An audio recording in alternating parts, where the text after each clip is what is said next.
session or proceedings. Good afternoon, Mr. Chairman. Good afternoon, commissioners. Good afternoon, members of the audience. Yes, we are ready to proceed. Yeah.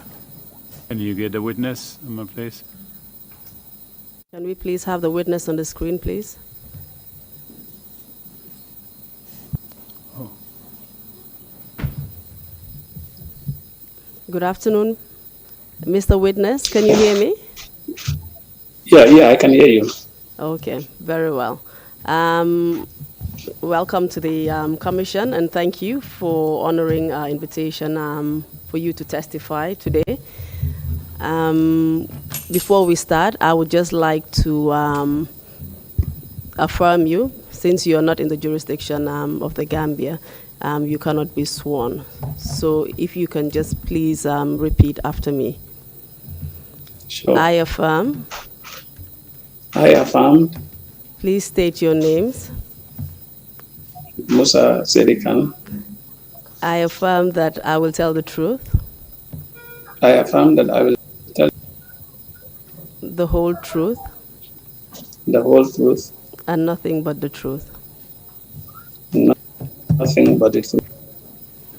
Okay, I think we just need to repeat that because I could hardly hear you. Just let's repeat again. Please state your name. I, Musa Saidykhan. Affirm that. Affirm that. I will tell the truth. I will tell the truth. The whole truth. The whole truth. And nothing but the truth. And nothing but the truth. Okay, thank you very much. As you know, we have already been introduced. My name is Sagar, and I'll be leading you today in your testimony. I would just like to go through a few housekeeping rules with you so that your testimony can be given in a very easy fashion.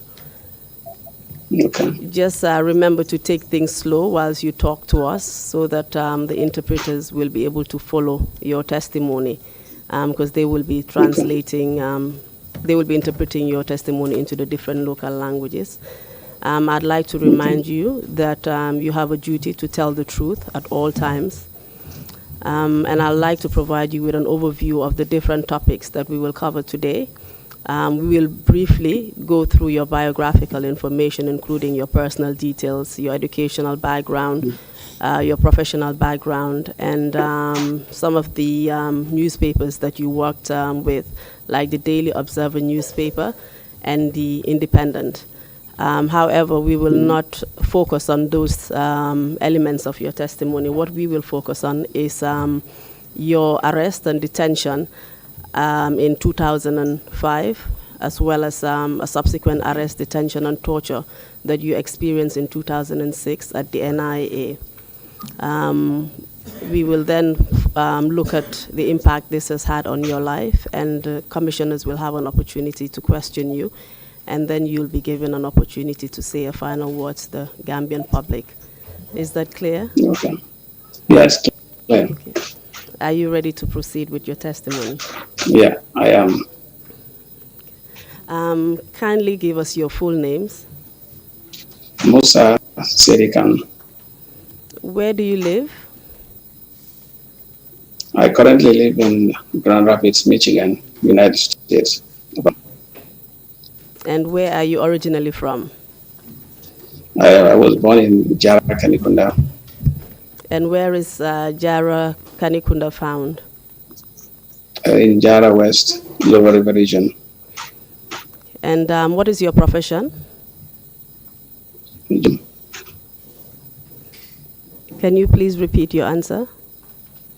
Journalism. Can you just give us a brief rundown of your educational history, just very briefly? Tell us where you went to primary, secondary school, and higher education. I went to Kanikunda Primary School from 1980 to 1988, Muslim High School from 1988 to 1993. Then I went to Gambia Technical Training Institute from 1995. And I also attended Grand Rapids College in the US. Yeah. Sorry for interrupting you. Give us a brief summary of your professional background, please. I started journalism in 1997. I started as a reporter on 90 and 2000 and 2000 I became a reporter at the Daily Observer, and from there I worked with different organizations, including the Entrepreneur, the Point newspaper, and Citizen FM. I also reported for Partner News Agency while I was in the Gambia. And also I became the editor of The Independent from April 2005 to March 2006. And after, when I worked for Afro News Agency. I was in charge of the department. I was covering 15 countries.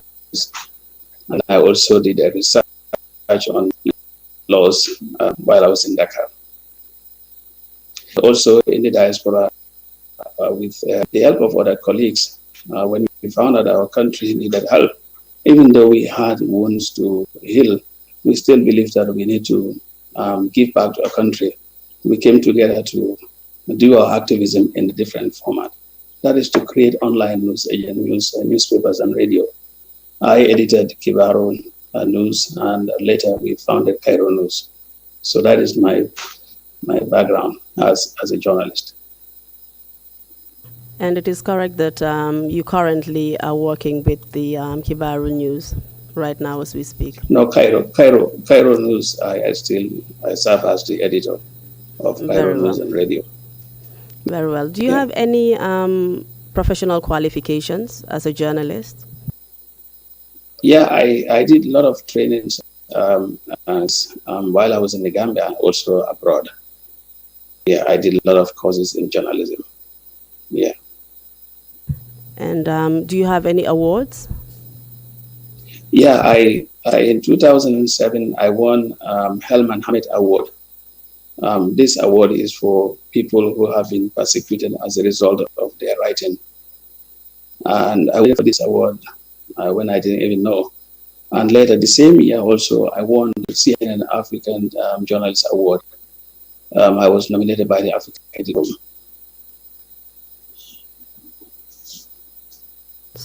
And we'll just start with your career at the Daily Observer newspaper.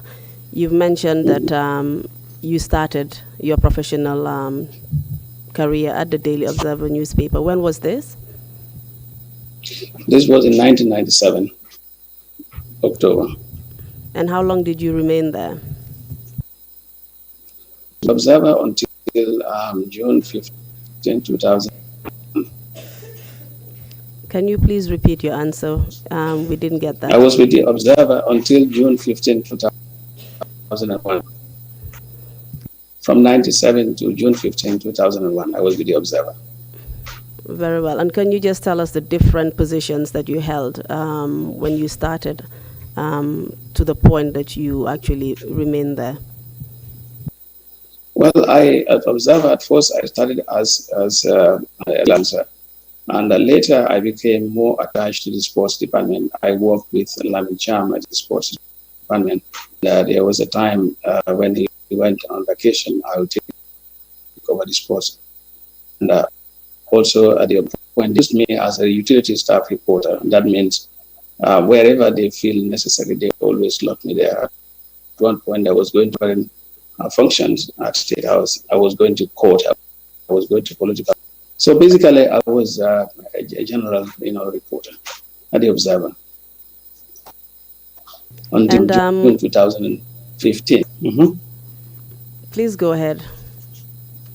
Yeah, when 8 of us resigned in protest against editorial interference. And can you just give me an example of editorial interference that you experienced? Well, so many things happened.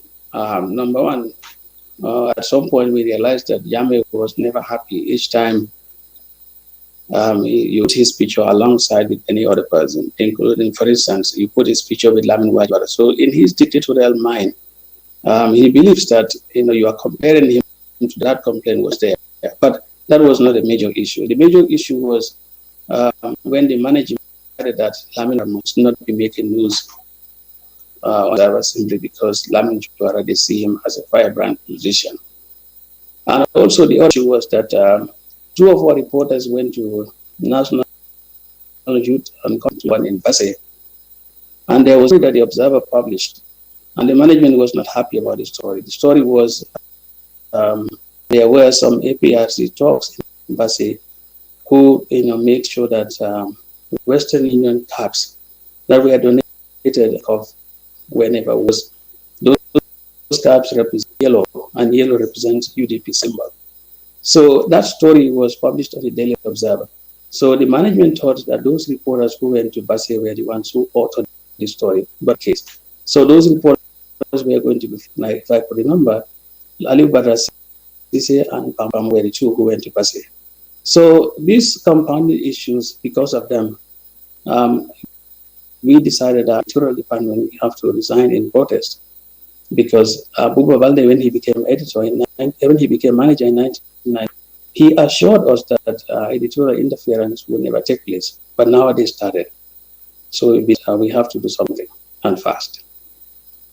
I'll just repeat some of the evidence that you just gave. The line is quite bad, and some of the things you said we've missed. But mainly you said that the editorial interference that you experienced was mainly covering opposition stories, and in particular you mentioned Lamin Juara, and the fact that you were not allowed to cover stories on him. Is that correct? Yeah, it's correct. You also mentioned the fact that the government was so paranoid that even Western Union hats, which had a bright yellow color, was offensive to them. Yeah.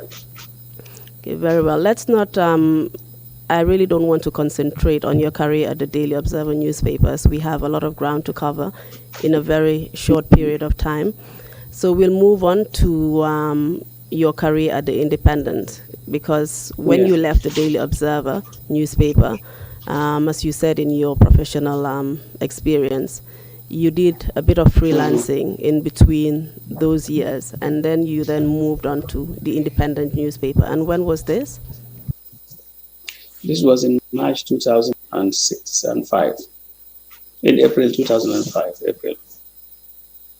And at this point that you joined the Independent, what position did you occupy there? I'm editor-in-chief. And who did you take over this position from? From Ablai C. And what happened to Ablai C? Why did you have to replace him? Well, Ablai, he left somehow unceremoniously. Later, there were a lot of issues, but mainly of the mistreatment he had gone through. Here was he who had, enjoyed a lot from the government, or in the hands of the government. So to the extent that he felt there was time for him to leave and save his life. And also this came few months after Data Hydra was gone down. So the Independent was there without an editor, and the owners were concerned, and they channeled this matter through the Gambia Press Union, particularly Demba Jao. And it was them who actually contacted me and assured me somebody needed to go there and bail out the paper, because if the Independent was allowed to sink at the time, it was going to be a defeat to the press, to the whole fight against dictatorship, and also to maintain press freedom in the country. So I discussed with my family, and my family agreed, asking me to be cautious, knowing fully that it was leveled. But with faith, I decided to go there, knowing fully that there would be dangers, but I was committed to doing the job and making sure that it crumbled.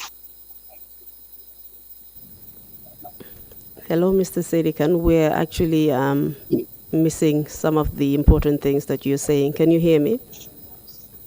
Yeah, I can hear you. Okay, I'll just go through some of the things that you said and ask you a few questions to clarify You mentioned some of the mistreatment that Mr. C received whilst he was editor at the Independent. Yeah. Can you just explain, give us a few examples of what he actually went through, the dangers that he encountered, and you also said that his life was in danger. Can you just give us a brief rundown on that? Yeah, the driver that was driving Ablaisi became my own driver, Ansman. Based on his testimony to me, he told me that he had enjoyed a lot of pain in the hands of Yahya Jammeh's regime. That at one point he was even in the restaurant that was too independent, and he was kidnapped there. Little did they know that the editor was kidnapped, and they were waiting for the paper to be edited and then gone for printing.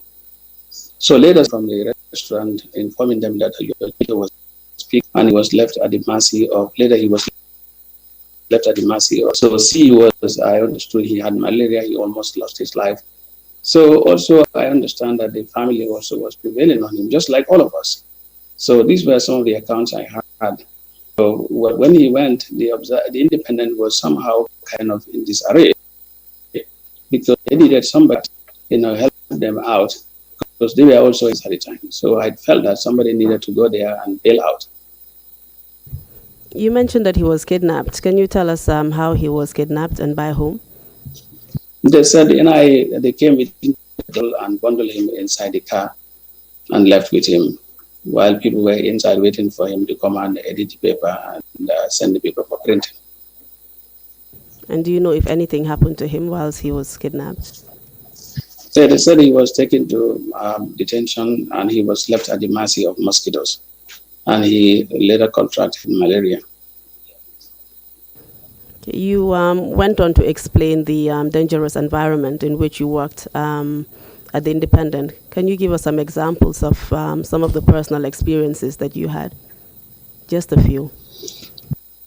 Well, at the Independent, when I became the editor, I think the government was shocked. The government, I think when Ablaisi left, they thought the paper was going down, was going to sink. But when I came and they found out that we were more determined, and I had a team that was even more determined than I was. So they felt the government started pursuing us, but in different formats. But this was the same paper whose offices were burnt, and also whose printing press also was burnt. So Independent had a history of persecution in the hands of the Yahya Jammeh government. But when I came over, the same thing they wanted to continue, but in different format. In 2000 and May 2006, a month after I officially took over the Independent, we had problem with printing. They denied us printing because Observer was printing us. And when the government became aware that Observer printing press was printing Independent, they decided to stop us from printing there. And we went to all the private printers in the country. They all refused us printing, simply because they were telling us that the risk was too high for them. And at one point, we were discouraged and even wanted to go outside the border, for instance, Kaulak, to go and get the paper printed. But we were told that if we had done that, our printed products would be confiscated at the border, because the government also was waiting to do that. So then we put heads together, we consulted the owners of the paper, and also the American ambassador was also concerned, just like any other person in the country, knowing fully that Independent's absence in the newspaper market was not beneficial to the country. Then he summoned us for a meeting at his office. If I could remember his name, he was Joseph Stafford. And it was there that he told us that, look, the size of the paper may not matter, but the quality of what you produce. So go and print Independent on A4 size as a sign of defiance. And we started doing that. And when we did that, we had a lot of support from the public. And also printing that small paper also became a problem because we didn't have the infrastructure or the machinery to do it. So then I decided to write a proposal, and I forwarded it to Action Aid through the communications director, Usman Ba. And I had a meeting with the director of Action Aid, Sanyang. And finally, he actually approved us for a printer, and then they gave us printing products as well. So Basically, that were some of the efforts we were doing, trying to make sure that we build the independent out. And during your tenure, it is correct that you also did an overhaul of the management structure and did some reform which really improved the business outlook of the paper. Is that correct? Yeah, actually, when I came to the independent, I was determined to go there because as an outsider, I was seeing a lot as compared to other people who were not there. So that is natural. So when I found out that independent, I saw some of the loopholes I believe I can make difference in. Immediately I came, what I actually focused on was the language of the paper. For most people, before I even joined independent, what they complained about was that the language for the independent was not somehow friendly. They said it was too high sounding for them. So I said, okay, I want to bring the language of the independent to the level of even somebody in primary five, because that person also has a duty to participate in national development. How would you participate if you don't have a clear understanding of what is being portrayed? So I also was being printed without me. So 6 months later, I decided to travel. I remember when I wanted to travel to Guinea Conakry, Baba Gale, who was the one of the owners of the paper, raised some concern that how can you travel? How do you handle that?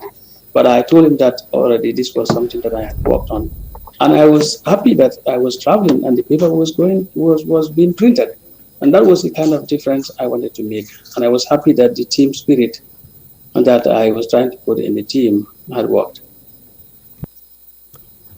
Just going back on some of the things you said, you mentioned Mhm. the arson attacks.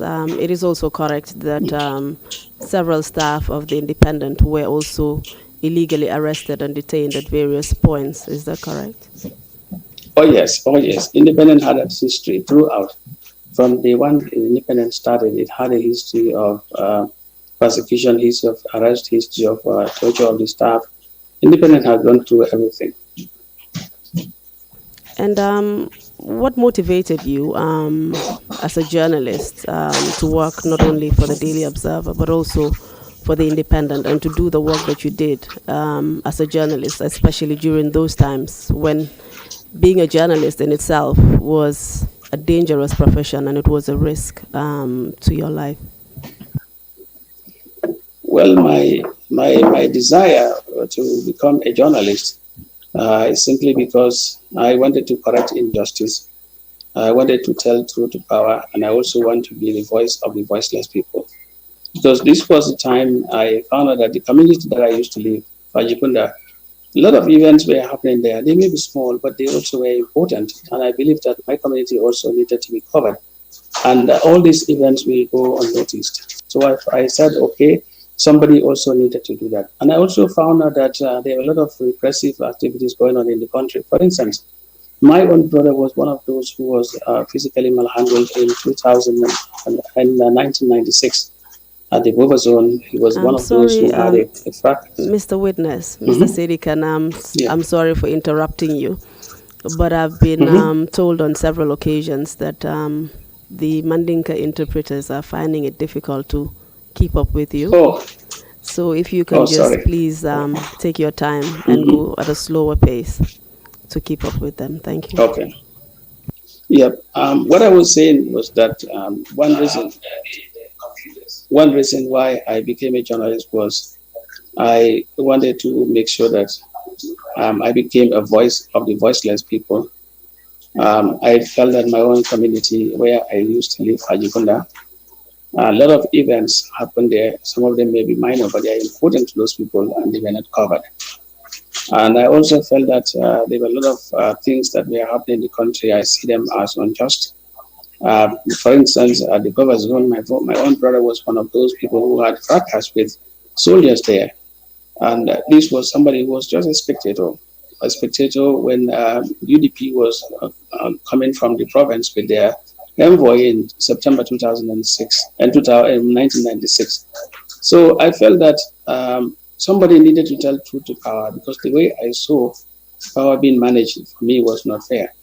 Because when I was going to school, we all felt that the Jawara regime was not doing the thing the way we wanted it. Now we had a replacement, and the same thing continued. So somebody had to stand up. So I felt that as a citizen, no matter how small my activities would be, but they would also make an impact. Indeed, Mr. Witness. Can we now move on to your first arrest and detention in 2005? Can you tell us how that happened? Well, it was in October 2005 when I went to South Africa at the invitation of the Africa Editors Forum. I was representing the Gambia at the West Africa Editors Forum and also at the Africa Editors Forum. And I went to South Africa. It was upon the invitation of this former South African President, Thabo Mbeki. He invited us. Thabo Mbeki started African Renaissance program.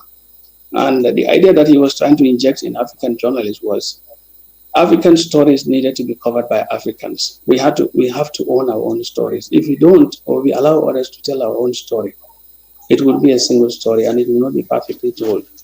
So I was in South Africa upon invitation of Thabo Mbeki.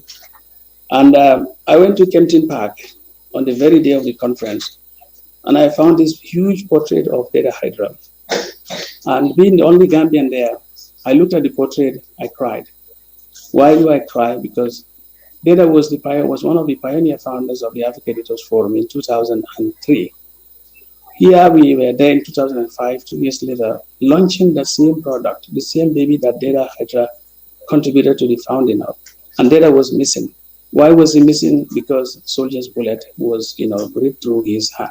So I felt that, being the only Gambian, I felt lonely and I became emotional. I cried. Now, at the conference, Thabo Mbeki addressed us. And after addressing us, I felt I had an opportunity to address Thabo Mbeki as well. And if I didn't do it, my colleagues abroad, in the Gambia would not forget. Then it was then that I decided to address Thabo Mbeki privately, telling him that, look, when South Africa was going through apartheid, the entire African continent was in solidarity with South Africa, including my small Gambia. But now South Africa has achieved all, has got democracy, and has got one of the biggest economies in Africa. South Africa has started turning its back on its brothers, and it wasn't fair. So, and I told him that, he was telling me what happened. I told him, well, Deda Hydra, this man whose portrait is there, would have been one of us here. He was the pioneer founder of this African Editors Forum, and now he's not here because he was gone down, and the government didn't do anything about it. Our media houses have been burnt, our machines have been burnt, fire was used to tame us. So would you have to wait until all of us, went into extinction and we started acting? It wasn't fair. So he asked me to write a petition. And in consultation with my colleagues in the Gambia, at the time I was the vice president of the Gambia Press Union, I was able to write a petition and send it to them. Once they confirmed it, it was sent to Thabo Mbeki's office before I left. And also I became somehow a sensation because a lot of media, television, radio, they all came after me. They were interested in the Gambian story, and I also told. So that also was published. So I came home. Few days later, I was arrested. I was first invited for what they call, I remember Captain Lamin Singh, he was the internal director of the NI at the time. He called me, he invited me for what he called family meeting. But I told him, point of correction, because I didn't have any family member at the time at the NIA. And above all, we do our family meetings at home. So he wanted me to go there and sneak my way in. I told him, no, I was not going to do that. I'm not coming until I know why I am being invited. So he said, do you know the consequences? I told him, yes, I knew, but I didn't care about the time because I care about my right as a Gambian. Then I left my home. I went to my office. He called me again. He asked me, are you still adamant that you're not coming? I told him, no, I'm not. He said, do you know the consequences? I said, yes, I'm ready for it. So before they came for me, 2 hours before, I also decided my own defense by sending alerts to media rights organizations and human rights organizations, telling them that perfectly I'm waiting to be picked up. And if I were picked up, these were the telephone numbers that you can contact. And one of the numbers I gave was Captain Singh's own number. And then when they arrested me, before we arrived in Banjul, 10 minutes before Banjul, he had tons of calls. And when I arrived at the NIA, the first thing he told me was that you are stupid. We invited you to come here,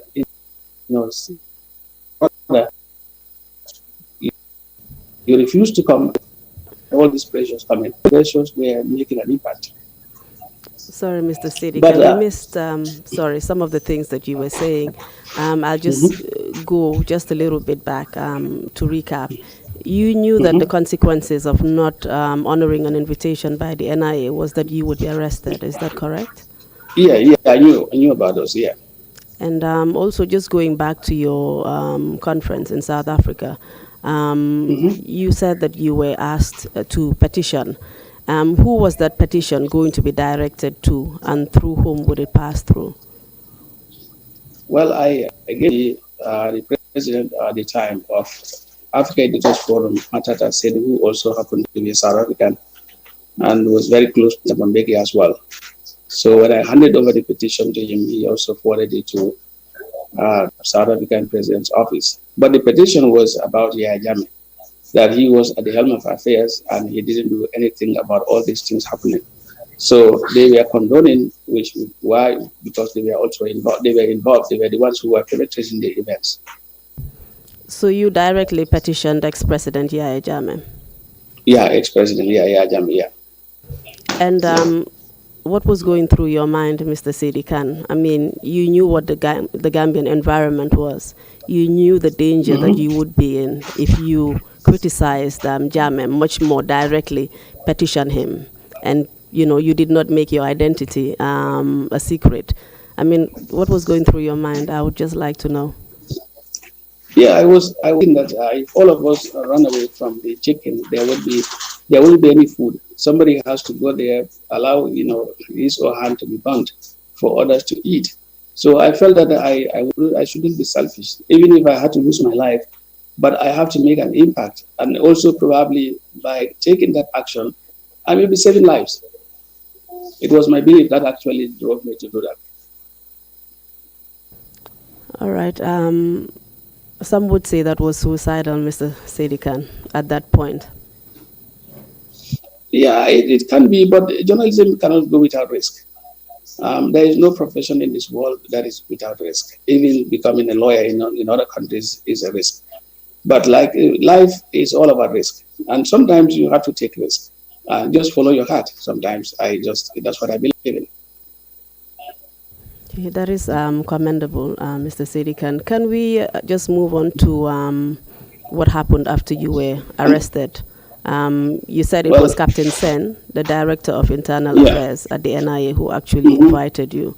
And after he invited you, you basically alerted a lot of international organizations and media houses about the fact that you were going to be arrested, because that's what you suspected. Were you eventually arrested, and by whom, and what happened after that?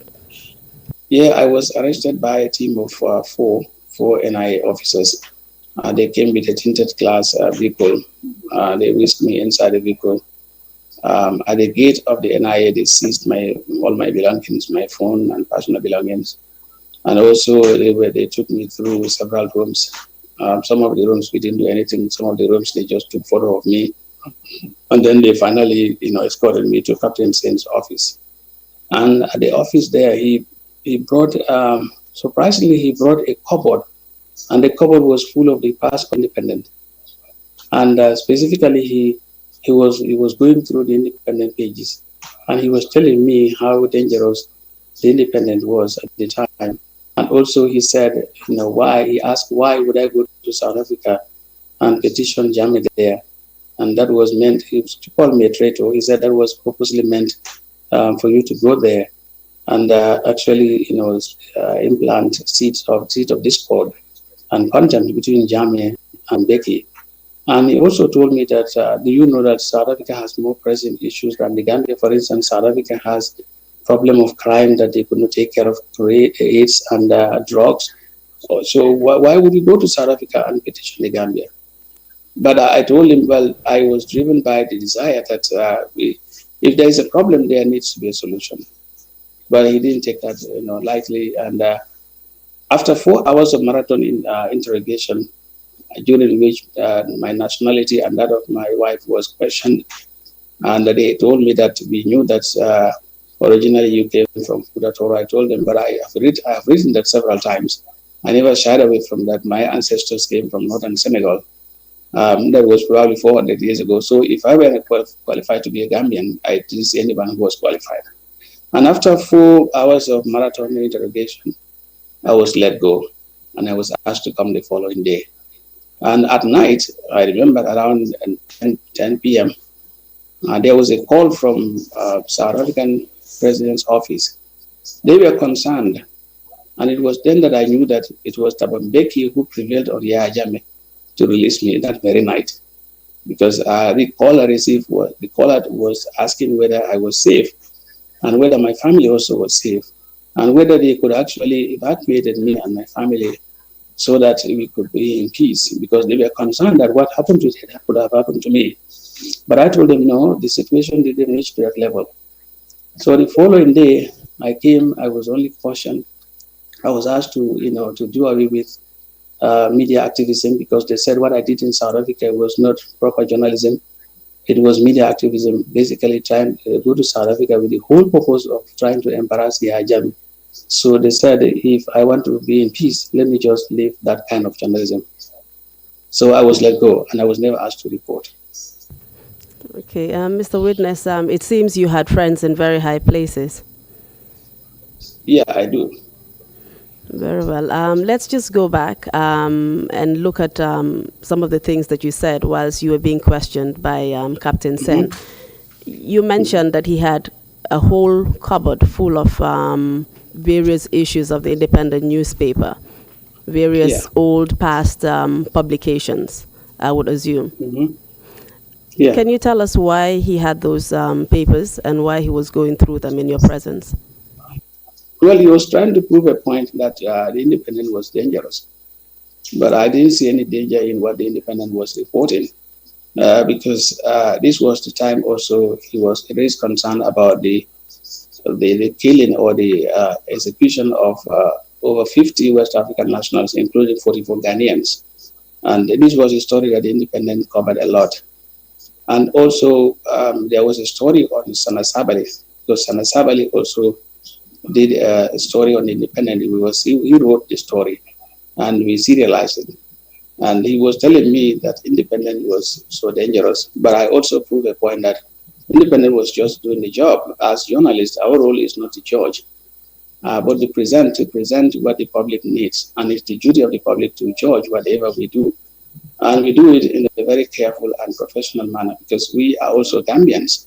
And each time we are reporting a story, we don't only think ourselves as Gambians, we also think ourselves as Gambians who come from homes, that we have a culture that needs to be respected. We have a religion that needs to be respected. We are also concerned about security, because if this country is on fire, journalists also wouldn't be exempted.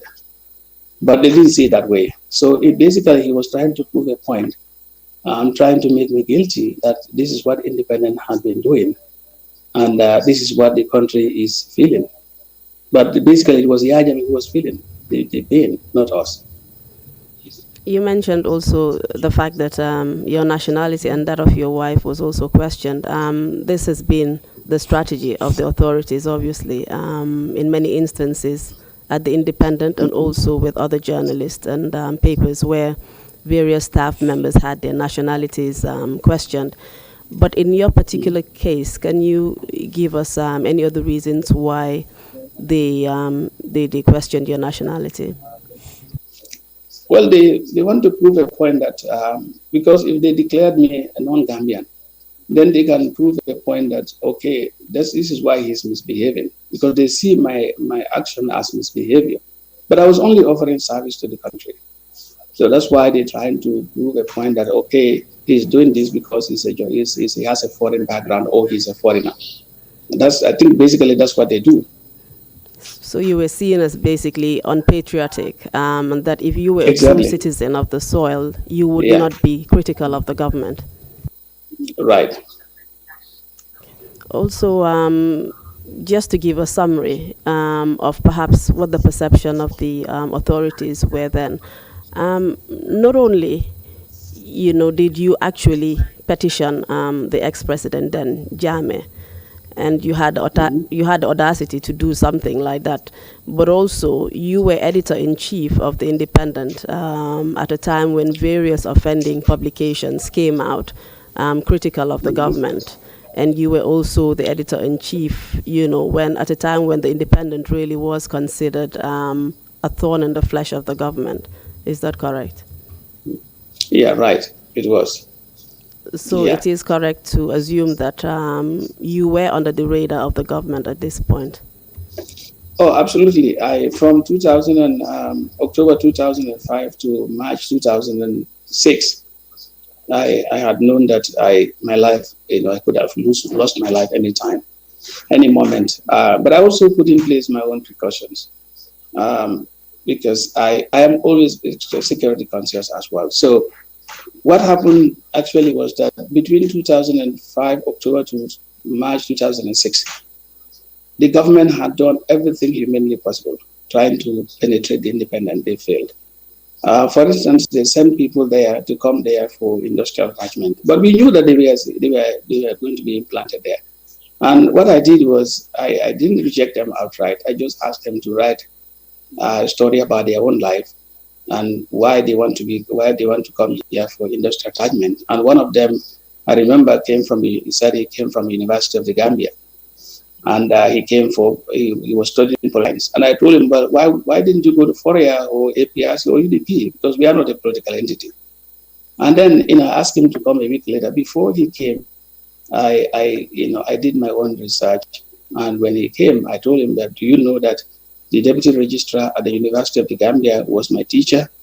And you know that I went through the university records with them, and they couldn't find any record about you. So how can you convince me that you wanted to come here for attachment? But later I came to realize that these were people that actually were supposed to be implanted by the government because they didn't know how the independent operated.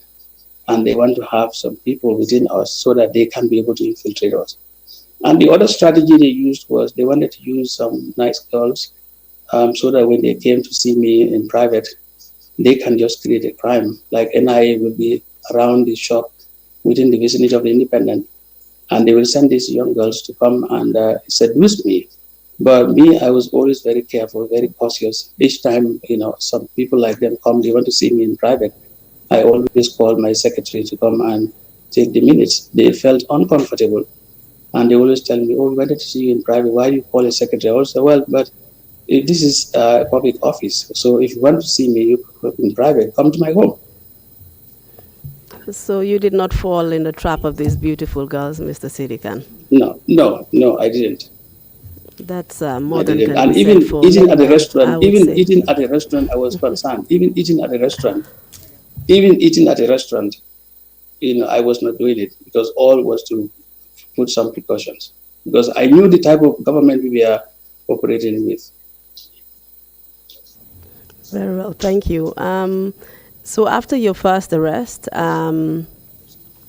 you went back to work for the Independent, I assume. Yeah, yes, I did. And did everything go on as normal? Well, we were just doing our business as normal, although we saw some, security alerts here and there.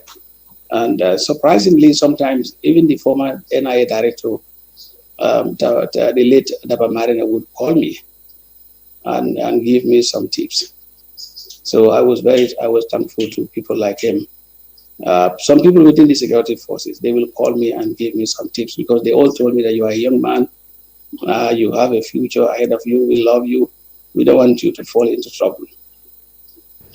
And the late Daba Marena, was he the Director General of the NIA at the time you were? Yeah, at the time he was the Director questioned? General. Yeah. Sorry, Yeah, at the Mr. time he was. Okay, sorry, Mr. Saidykhan. Just allow a few seconds so that our speeches do not overlap. Oh, no problem. Okay. Yes, he was. All right. Can we move on to your second arrest detention at the NIA? When was this? This was on March 27, 2006, midnight. And can you tell us who the arresting team was? Well, I went to bed already. Um, I had a knock on my door. When I opened the door, one Sergeant Malamin Sisi, I think he was a CID, he told me that, are you Mr. Saidykhan? I said, yes. He said, for your information, you are wanted at the Serekunda police station. And I told him why. He said, no, you will know when you get there. So I put on my clothes and I followed them. But he was escorted by, soldiers. And later I realized that they cordoned off my home, the whole, vicinity. Neighbors came, some of them were even crying. So they took me away.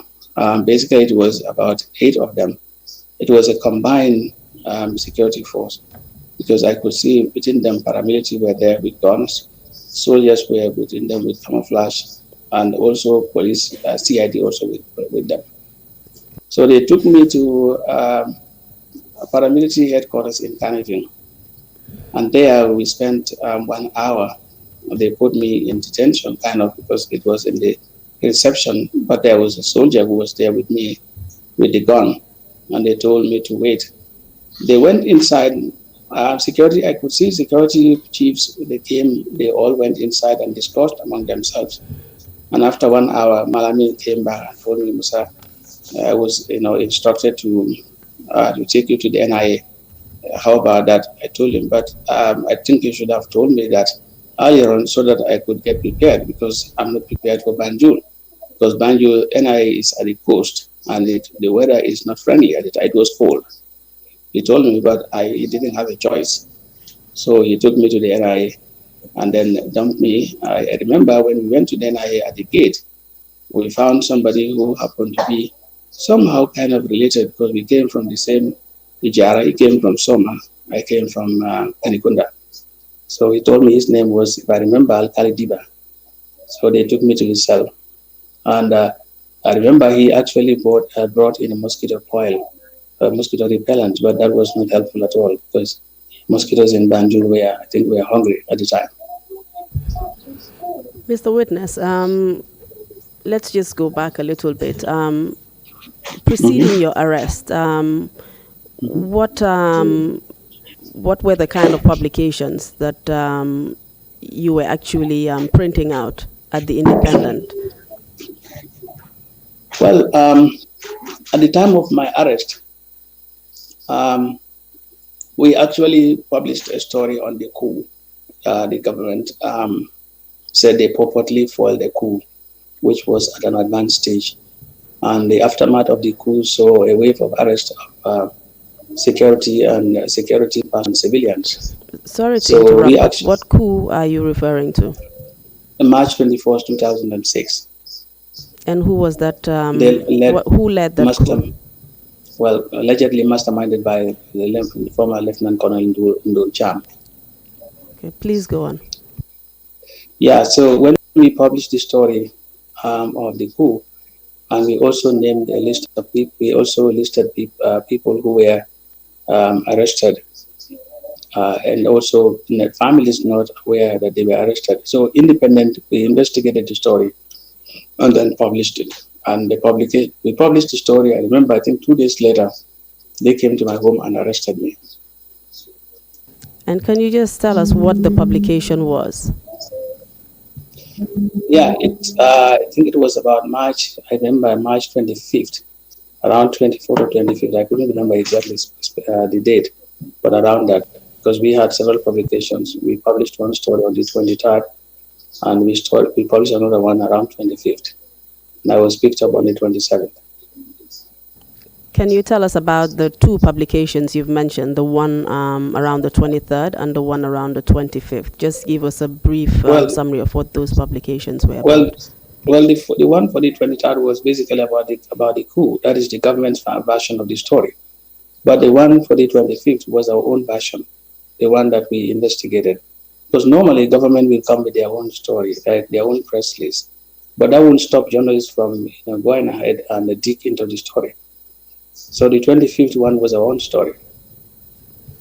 And when you made a publication on the 23rd about the coup, did you receive any complaints? Did anything happen as a result? Yeah, Well, Samba Ba, the former interior minister and at one point also director of NIA, he complained.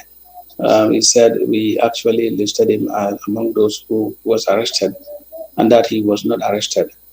But surprisingly, Foria also carried the same story. But we felt that as professionals or as journalists, people also have right to reply. And where they dispute a story, we can also run a kind of rejoinder. And when we do, the public will also make the judgment. We don't judge. And that's And what it we is, did exactly. and you ran that story when? Yeah, we ran that story, I think, around 25th. And this was the denial from Sambaba of the Yeah, facts this that was were a denial stated on from the Sambava. 23rd. Sorry, Yeah, Mr. exactly. Saidykhan. Hmm. Please just give a few seconds after my question so that you can answer. Yeah. Okay. So after this rejoinder, as you called it, was published on the 25th, Hmm. this was when you were actually arrested. Yeah, this was after we were arrested. Yeah. Okay. And you mentioned the security detail that was included in your arrest. You mentioned that it was headed by Masane Sise Malamin, from the, Malamin. or Malamin Sise. Yeah, My Malamin apologies. system. Yes, Hmm. and he was with the military who were fully armed and with other Yeah, policemen. yeah, And they actually cordoned off your entire yeah, yeah. compound and neighborhood. Compound. Yep. Hmm. And the neighborhood came out, and they were obviously very fascinated about what was going on. Yeah, people thought there was even a rebellion that was going on. So the government was there to squash the rebellion. That's what people thought. So And you were, everyone was concerned because they all knew me as a very peaceful and law abiding citizen. I lived in Fajikunda from 1988 to 2006. I've never had a fight with anyone, and I never even quarreled with anyone. I can proudly say that. So when people saw that kind of situation, they were surprised. yes, but contrary to perhaps what your neighbors thought about you, the authorities clearly had a very different picture about you and considered you Oh, a very yes. dangerous criminal. Oh, yeah. Deep in their mind, they saw me as a rebel. Okay, very well. So you were arrested and you were taken to the PIU headquarters, and subsequently you were taken to the NIA. Tell us what happened Yeah. after that. At the NIA, I was dumped in the same cell with one Aliulo, who happened to be a cousin of Colonel Nduricham. I couldn't sleep that night because Ali, when I saw Ali's deplorable situation, I forgot about my own case. Because here was somebody who has marks of torture all over his body. His shirt was all soaked with blood, and I could see also marks, of laceration on his back. And we chatted. He was in the same cell with me, and his other brother, Mustafa Low, was in the other cell. But we were all communicating at the same time, so because we could hear each other's voice. So Aliu told me how he was maltreated in the presence of his own family, that they came to arrest him. They physically malhandled him. He was beaten, so badly in the presence of his own family, including his wife and kids. And he was thrown inside the car and left at the NIA. So, and I asked him what happened. He told me that he actually was the one who was called by one of the persons who was also accused of taking part in the coup, or who was Ali Job, the former Treasurer General. Ali Job called Low to come and take the money.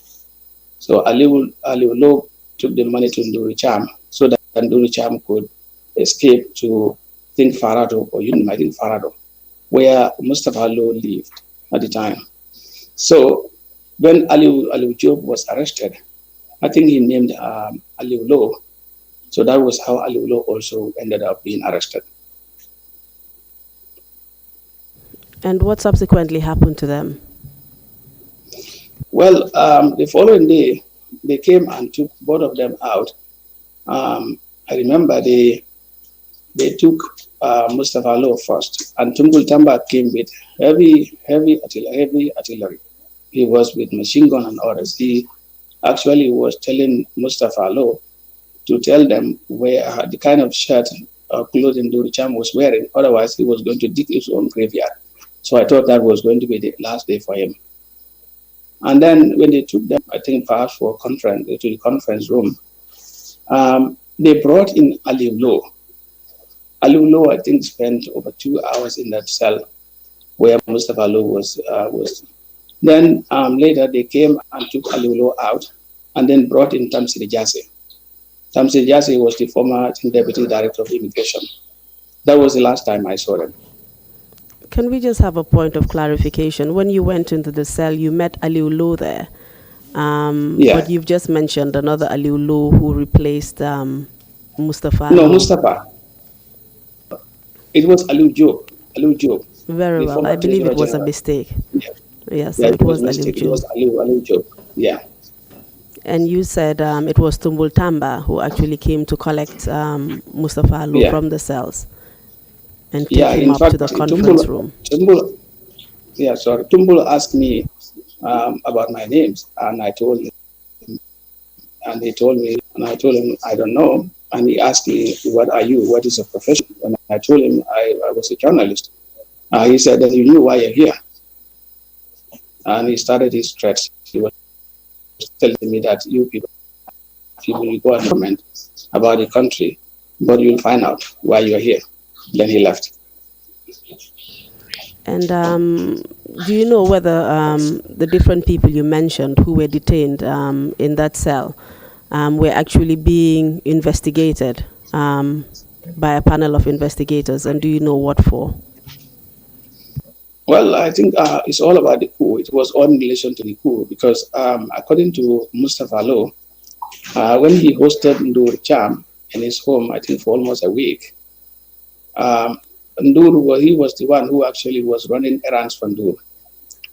He was the one who went to Brikama to exchange the money, convert it into Sefa. And then he was the one who actually escorted Ndur from Farato to Brikama, and then to the outskirts of Brikama. And then Mustafa, what is his name, Tamsi Jase came and drove Ndur all the way to around, I think, Kujube. Then he came back. So they said that was why Tamsi Jase also was in trouble. And then his Land Rover also was confiscated. We saw it at the NIA. You mentioned Tumbul Tamba. Can you tell us how you recognized him? Well, he identified himself. And I also had other people calling him Tumbul, Tumbul, Tumbul. So what happened subsequently to you in that cell? Well, it was in the evening, 6 p.m., around 6 p.m. They took me and placed me in the office of one Demba So. I think Demba So was the head of the investigation unit at the time. It was there that I found my Cisse. And these cells that you were detained in, were they actually part of the investigation unit, or were they in any other part of the NIA premises? I think there is a hallway between the two. Sorry, can you please? I think there is a hallway between the two. A hallway. You pass through. It's just adjacent to each other. And at the time, who was heading the investigation department or unit? It was Samba. I know Demba So. Okay, so what happened when you were taken there? I met Mari Cisse there. We just chatted briefly, and then a few minutes later they brought a Mercedes Benz, and then whisked us into the Benz and drove us to police headquarters in Banjul. Can we just look back a little bit? I'm just curious to know whether at any point from when you were actually arrested at your house, taken to the PIU, And then subsequently to the NIA, were you at any point told why you had been arrested or why you were being detained? Well, on our way to Banjul, I asked Malamin Sise why was I arrested. He said he didn't know. And I asked whether it had anything to do with the coup. He said no, he doesn't think. So you were told that you were not told the reason why you were arrested, but No, he I told wasn't. you that it had nothing to do with the 2006 coup. Yeah. So you were Because I thought the transported government was with. about to. I thought the government was about me as among us people who were among the coup plotters. So Malamin told me that he doesn't think my case has anything to do with the coup. All right, thank you. You were then transported, you said, together with one Madi Sise. Can you tell us who Madi Yeah. Sise was? Madi was the general manager at the Independent at the time. And is he the same Madi Sise that just testified before the commission today? Yeah, he's the same Madi. Yeah. Okay, please tell us what happened. From there, they took us to Banjul police station. And at the Banjul police station, the police on duty, I remember his name was Alkali Bojang. I knew Alkali before I even got into trouble. And they handed us over to him, and they told him that we were supposed to be detained in total communicado, and that we must not talk to anybody. So they put us in the same big cell with other common criminals. But because of my relations with Alkali, he came back, he saw me personally, he told me, what do you think he could have done for me? I told him, well, because we are friends and we knew each other for a long time. I told him, well, I really appreciate, but I don't want any money at this time. I don't want any food. The only thing you could have done for me is I gave him telephone numbers of Dem Majao and Makalo, who was my editor at the Independent at the time. I also gave him the telephone number of my family. So I told him they put us here because they didn't want our families to know about our whereabouts. So can you please do me a favor and extend news to our families and these people that we were here? So I understood later he went to the telecenter and he made a call because he was scared of using the official line to call. Then later, a few days later, Makalo showed up at the police station, and it was the same Alkali who was on duty again. And he actually came back and told me that I still want to do you a favor. What can I do for you? I told him, well, who is here to see me? He said, Makalo is here to see you, but he said somebody from New York, Julia Crawford, wanted to talk to you from Committee to Protect Journalists. So I had to sneak and hide and spoke to Julia. But Julia asked me why I was arrested, or we were arrested, myself and Madi. I told her we didn't know. And she asked whether it had anything to do with the coup. I told her, well, I was assured by the arresting officer that it had nothing to do with the coup. So Julia went ahead and immediately wrote an alert. And I think that alert really saved our lives because shortly before the alert came, I later realized that the government was at an advanced stage to implicate us in the coup. But when the alert was published, the government felt that their hands were actually tied. So they couldn't press ahead with their intention. And that was one of the reasons why we were tortured. And because at the torture, they told me that they wondered why would I even talk to somebody when I was still being detained. And you mentioned a Makalo. Can you tell us who this Makalo is? What is his full name? Suleiman Makalo. Suleiman Makalo was one of the editors at the And again, he was one of our witnesses at the TRRC. Can you confirm? Yeah, right. So you were not actually detained incommunicado in the practical sense of the word, perhaps officially, but not unofficially. I beg your pardon. Yeah, yes. Mm-hmm. Okay. Yeah. You had access, did you have access to your family? Well, not at the Banjul police station, but later at the NIA. And what were the conditions of detention? how did you actually eat? Well, we ate with all these people there, and when the food comes, before you raise your finger, it's everything is gone. And I think we had so many secondary people around. They ate all our food. Did you have Yeah, access to food being brought from outside? yeah. At one point, because my family lived in Banjul, my father lived in Banjul for over 40 years, so he knew a lot of people, and those people also brought in food. And what was the state of the detention room? I mean, where did you sleep and what was provided to facilitate that? On the floor, we all slept on the floor, and we had to share everything, and even to bath was a problem. Because imagine you have around 45 people in the same room. The only good thing was that we all prayed together. There was this guy that we met there. He's called Abdurrahman Balde. He was from Kolda. Little did we know that he spent over almost 20 years in detention. He was the imam there. So we consoled each other, but it was tough. And during this period, you were with Madi Sise at all times. Yeah, yeah, I was with Madi. Yeah, I was with Madi. And how long did you actually remain in detention at the police headquarters?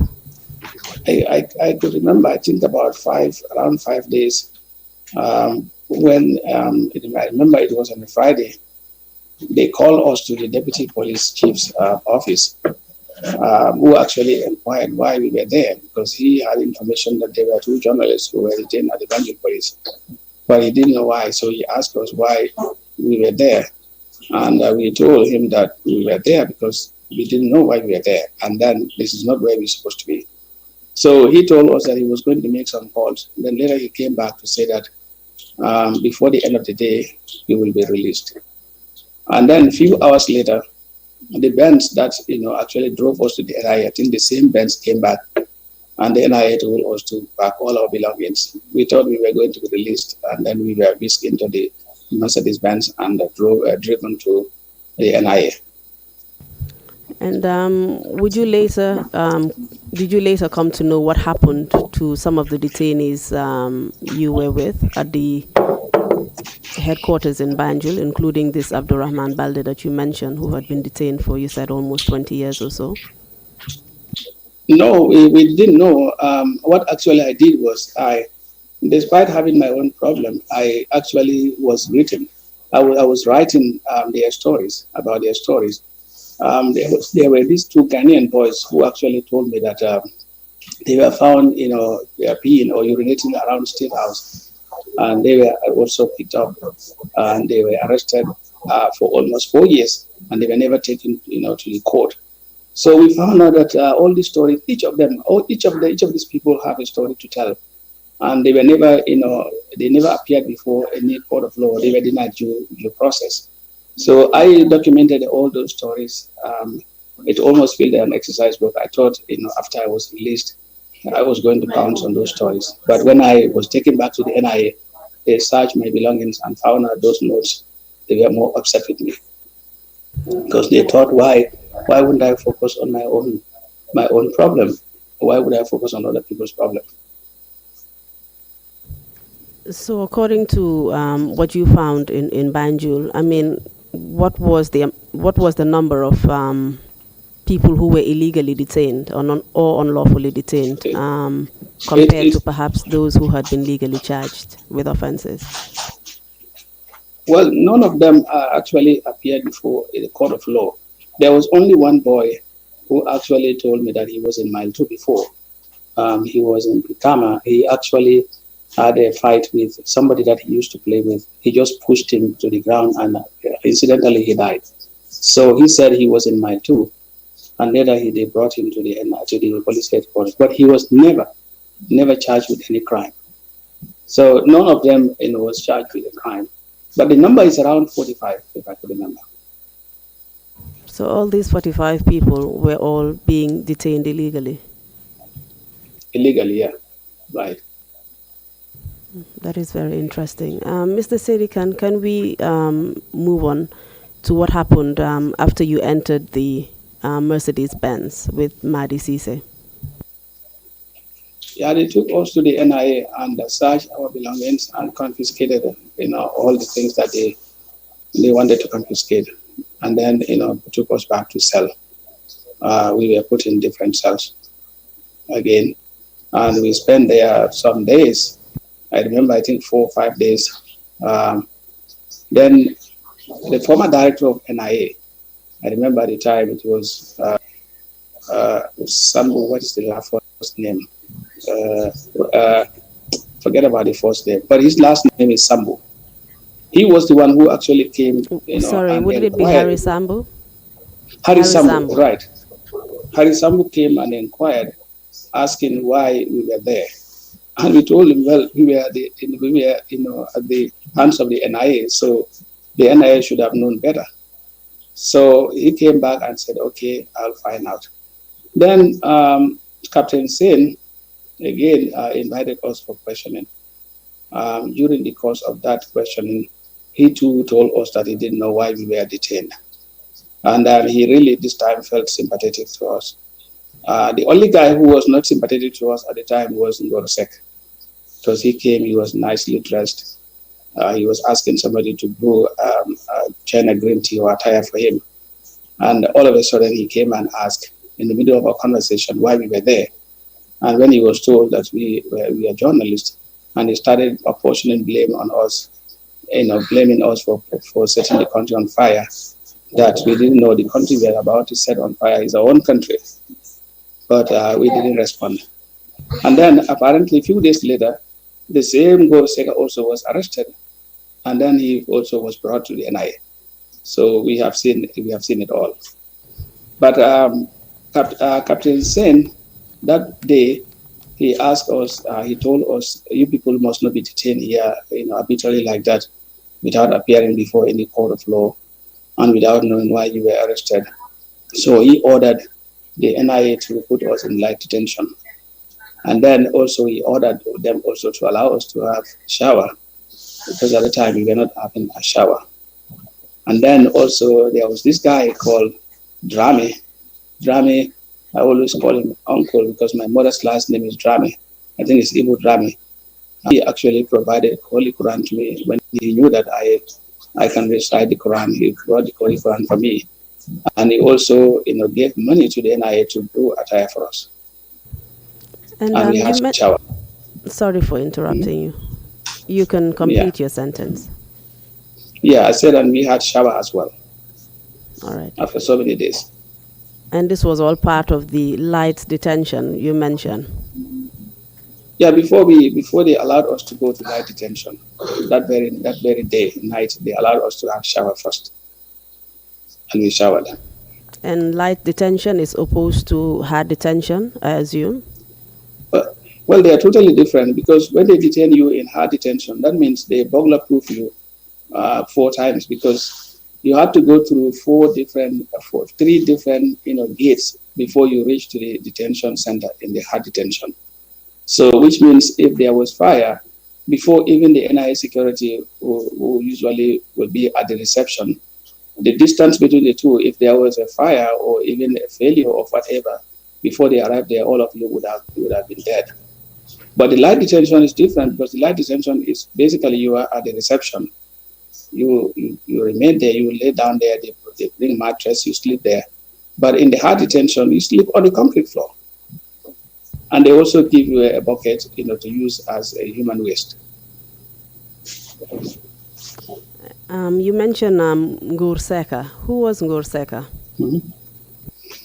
At the time, he was the director of, he was director of operation, but after the March 24th coup, they promoted him and he became the deputy director general. And you mentioned that the director at the time was Harry Sambu. No, when the coup actually happened, it was Daba Marina. But Daba later was arrested and Harry Sambu replaced him. And at the point that you're just describing now, when you were in light detention, who was the director of the NIA? Harry Sambu. Okay. So tell us what subsequently happened to you. Then we were in light detention until on the 8th of April 2006, around 2 a.m. So a big vehicle came, tinted glass, black, and soldiers, they all alighted from the vehicle, and they were all in dark. Then they came and took Madi away. 1 hour later, they came for me, and they took me to the back of the NIA.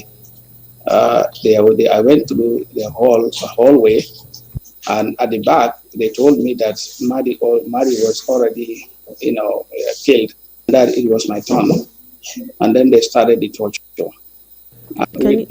Sorry to interrupt, Mr. Saidykhan. Mm-hmm. I just want us to take this one step at a time.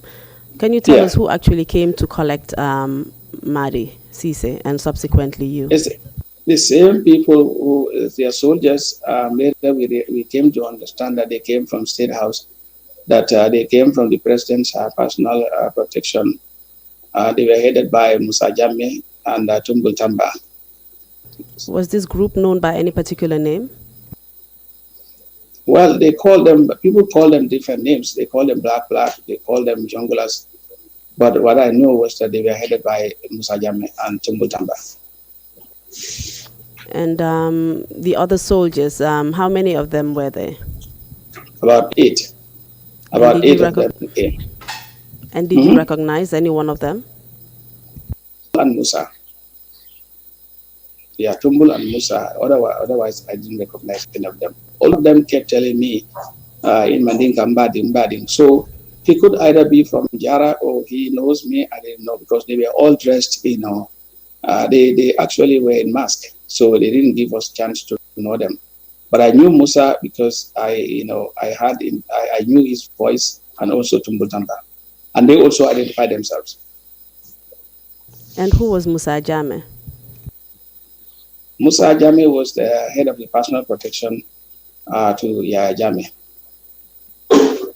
And who was more senior in rank, Musa Jammeh or Tumbul Tamba? Musa senior to Tumbul. Musa was the head of the personal protection at the time. So he was the one leading the group on that day? Yeah, he was the one leading. So you say Musa Jammeh, Tumbul Tamba, and the rest of the soldiers led you to the back of the conference room, and they actually told you that Madi Cisse had been killed and buried behind the perimeter fence of the NIA. Is that correct? Mm-hmm. And what happened next? Then they asked me why I was there. I told them I didn't know. I had been detained for almost 2 weeks. I didn't know why I was there. And I told them, do you guys know? They said they don't know, but I will come to find out. And then they started beating. They started beating with gun boots. They have this wire with them. They had hose pipe. And they also had this device. I don't know, because that was the first time I saw the device, and it was dark. But when they placed the device on the back of my head, I felt dizzy. I felt like I was shocked with an electricity. So they started beating me. They started insulting me, my mother, and they started blaming me, calling me a traitor, all kinds of names. Then they dragged me inside the hallway. When I was dragged there, then I was when that they stripped me naked and administered electricity on all over my body, including my genitals. Then I went into unconsciousness.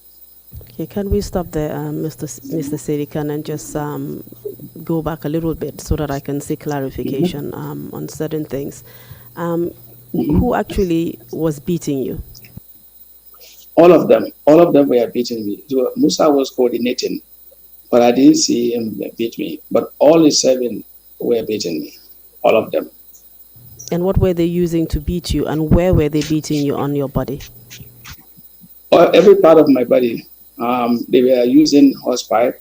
They have this cable also, and they also have device, and they also use their gun boot, and they also use their shoes.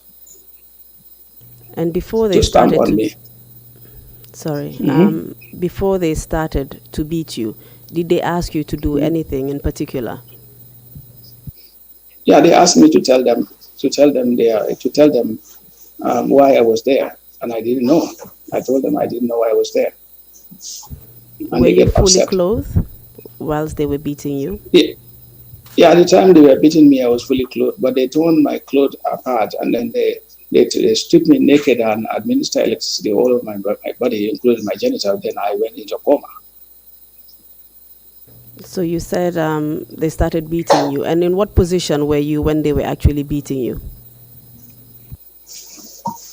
Well, I was standing at first. I was standing at first, but when they started raining, beating, when they started beating, started, immensely. Then all of a sudden, I fell down, and they dragged me, they stamped me. While they were stamping me, they stamped on my right hand, and my hand was broken.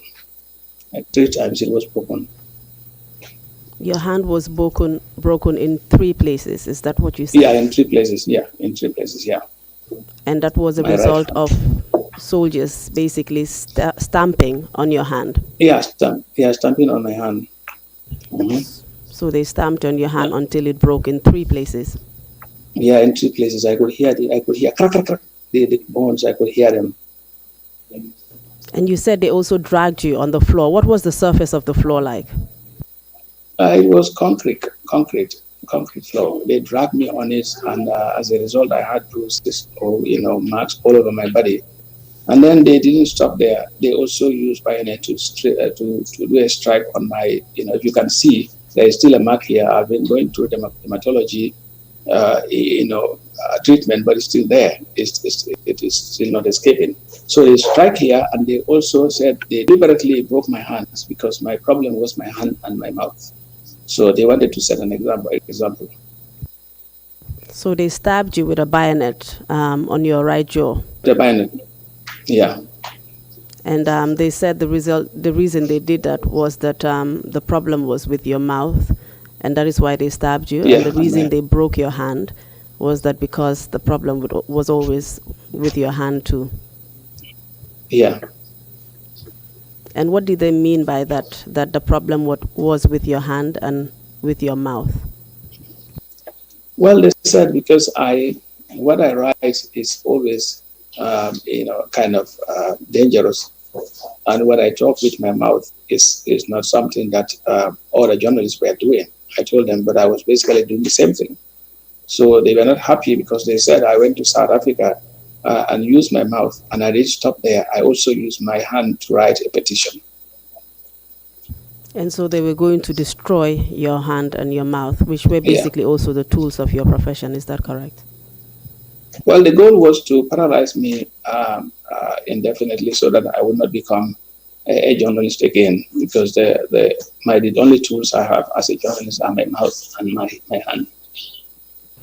And Mr. Saidykhan, you mentioned that this happened whilst you were outside behind the conference room. You mentioned that Yeah, subsequently you were also dragged inside where you were yeah, electrocuted. Can you tell us what parts of your yeah. body you were electrocuted on and what the effect of that was? Well, all over my body, I was electrocuted all over my body, and I went into unconsciousness. And while I was there, I didn't know how long it may take. It may take 30 minutes. I didn't know. But what I actually came to realize was that I had Musa Jammeh telling them that, oh, he's still alive. Stop beating him. He's not dead. But And it did was all he? over my body. But when they administered on my genitals, that was the time I went into coma. You basically became unconscious as a result of the Yeah, electrocution. yeah, You couldn't take yeah, it anymore. right. And then you No, came through and you heard the voice of Musa Jammeh telling them to stop. he had to stop. Yeah, And then he realized that you were breathing and he said, it's okay, he's breathing. yeah. And what happened Mhm. next? Then they shackled me when they knew that now I was able to stand. They shackled me. They put chains on my hands and my legs, and they asked me to run. So I couldn't run, and they started beating again until I fell. So in your state, they shackled your hands and your legs and they Mhm. asked you to run. Yeah, And was it yeah. possible That's what they to did. run when you had your No, hands and feet no, shackled? I could not. I could not. I could not. They started beating, and when they knew I could not run because there was no way I could have run, so they just started pushing me on the floor, and then They started kicking me again. The same beating continues. With all your injuries, Mr. Saidykhan, your broken arm, and you were stabbed in the face, they were still beating you. Mm-hmm. They were still beating me. Yeah. And how long did that Mm-hmm. go on for?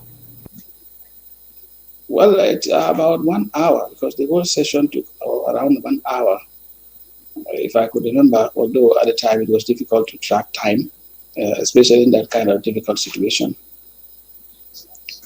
And at this point, you were completely naked I was completely naked. because your clothes were actually torn by the impact of all the beatings on your body. Yeah, they So, were those who tore my clothes apart. Yeah, so they what tore happened them. next? Then later they went back to the light detention, and then again they came for me, and at this time they were telling me to run for my life. And it was then that I broke the window because if you torture somebody to a kind of coma, and then he escaped from that, now you came back for him and asked him to run for his life. What do you expect to do? So then they dragged me again, and then the same torture continued. They took me back to the cell. After then, I met this Senegalese guy there called Frederick Napel.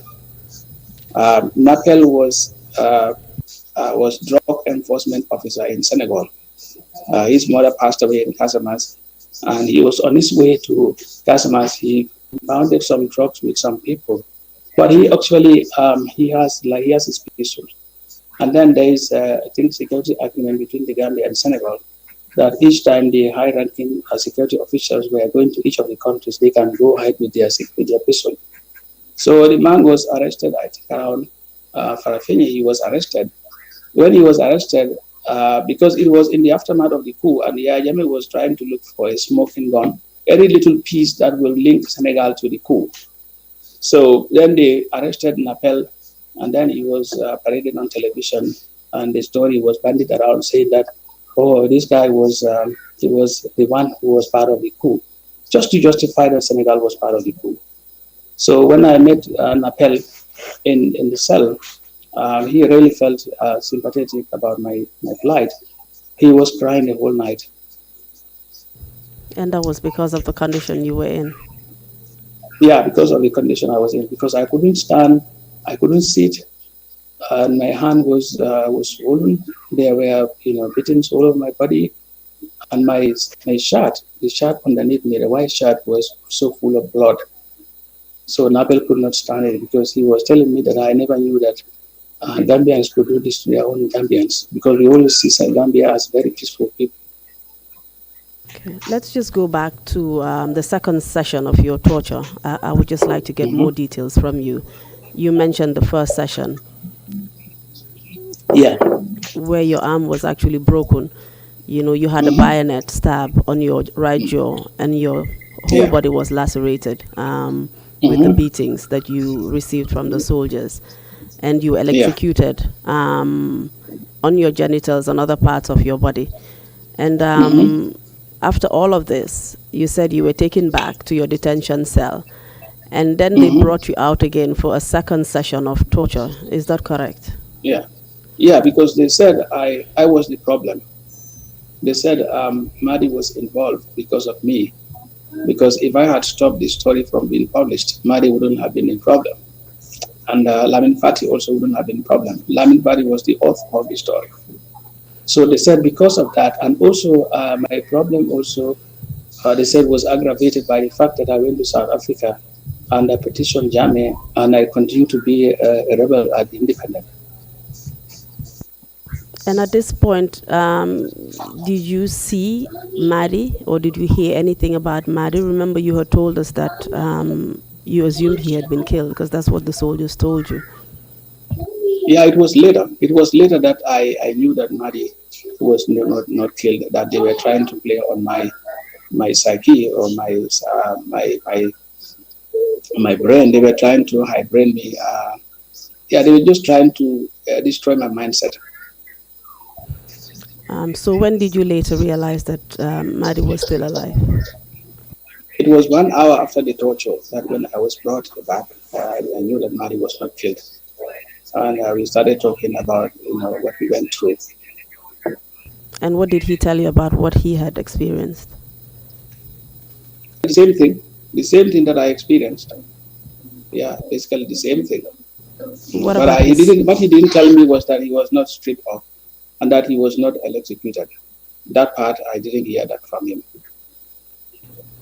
So the torture was similar to you, to your torture, except for the fact that he was not electrocuted or stripped naked. Yeah, yeah. Okay. And what was his condition? It was bad. Madi's condition was bad. Madi, considering the fact that he was older than me, I was young at the time. So what my body could have taken, I never knew that Madi's body could have taken that kind of pressure. But Madi is somebody who is very strong physically and mentally. He was very, very strong. So you were detained in the same cell after that, and what subsequently happened to the both of you? Well, later, if I can remember, they brought in on the 9th, the following day. I remember it was Bamba Mane. Right now, they said he's late. Was the one who brought in Lamin Fati at night. So when he brought Lamin Fati, so they took all of us for another torture session. This time they tortured all of us together, the three of us, and And who was? they were saying that. Hmm? My apologies. I was just Yeah. going to ask who was Lamin Fati before you proceeded. Well, Lamin Fati was the reporter who actually authored the story. He wrote the story. Please proceed. Yeah. Yeah, then they brought all of us to the same place and they started torture again. This time, they were justifying that why they tortured all of us is because all of us had a responsibility. Because me, as an editor, as the gatekeeper, I could have put a filter in place, making sure it was not published. And then Madi, representing the interest of the owners of the paper, as the publisher, also they felt that we could have also done something. And if Lamin Fadi didn't write the story wouldn't have been published. So they put all of us together and tortured us. This time it was a joint torture. And Mr. Saidykhan, you mentioned that the first day of your torture Mm-hmm. was the 8th. So the Yeah, second day would be the 9th. the 9th, yeah. Okay, and Yeah, this was a joint torture session, you yeah, say? yeah. This was a joint torture. And was this carried Yeah. out? What group carried out this torture? The same group of people. Led by Tumbul Tamba and Musa Jammeh. And Musa Jammeh, yeah. And what happened during this torture session?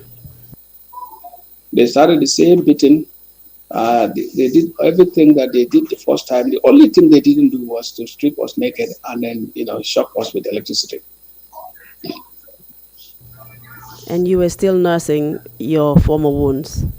Yeah, I was still nursing my wounds, and I kept telling them that my hand is broken, but they didn't care.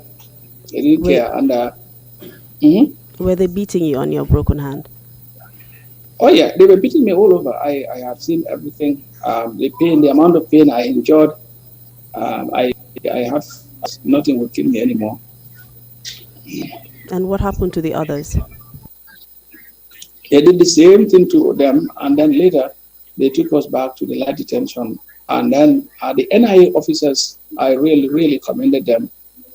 They were very much sympathetic to us. And I remember there was this guy named Jaite. I only knew him as his first name. He's from Maribin Javakunda. He cried the whole night.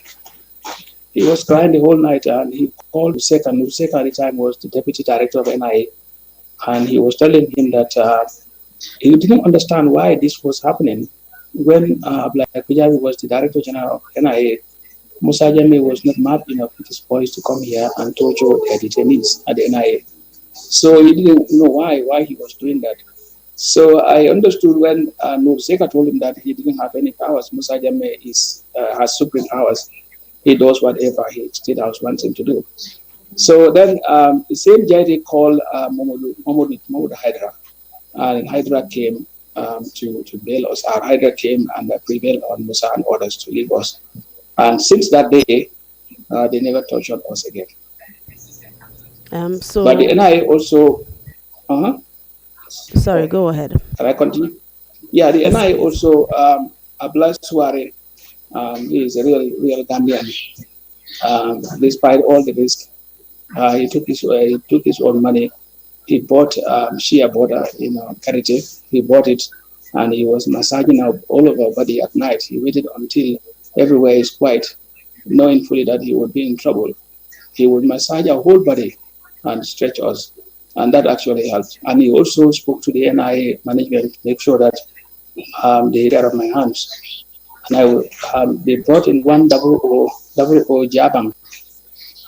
He transferred to Mile 2 Central Prisons, where we met this guy called Sergeant Salif Jammeh for him to fix my hand.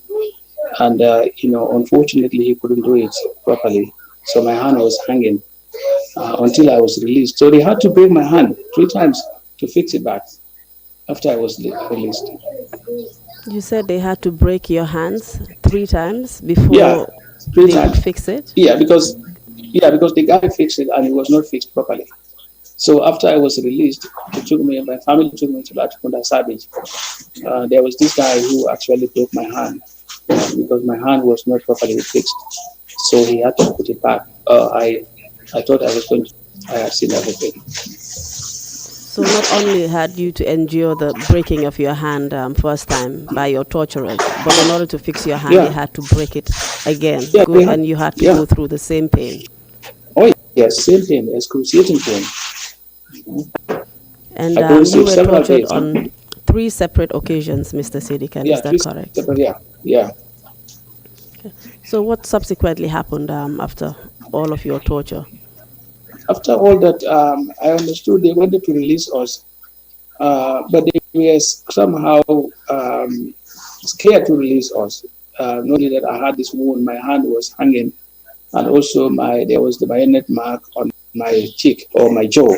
So some of them confessed to me that they wanted to release you, but there are 2 things. The pressure kept piling on the government, and Jammeh is confused right now. And then also they told me that because you have these wounds, so they are scared that if they release you, they're going to see it.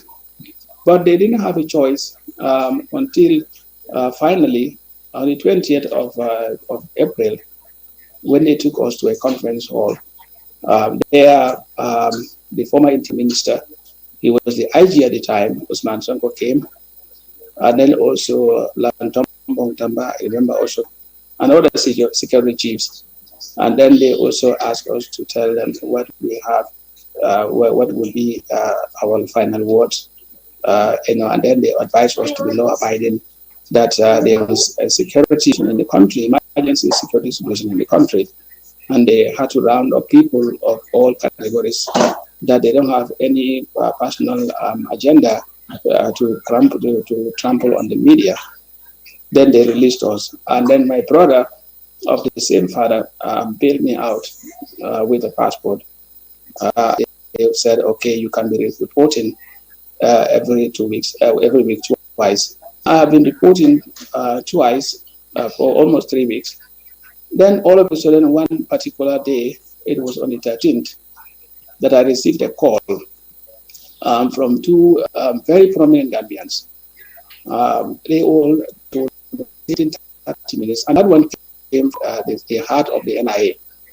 They all told me that you are very young, you have a future ahead of you, we all love you, and we don't want to see you in trouble. But the government is right now hatching a plot that there was a meeting at the NIA, and the whole essence of the meeting was to put you in suspense until after the African Union Summit had taken place. Then they would pounce on you, and then Thabo Mbeki's voice wouldn't have made any impact, because they came to realize that it was through Thabo Mbeki who actually, the African Leaders Forum and human rights organizations, they petitioned.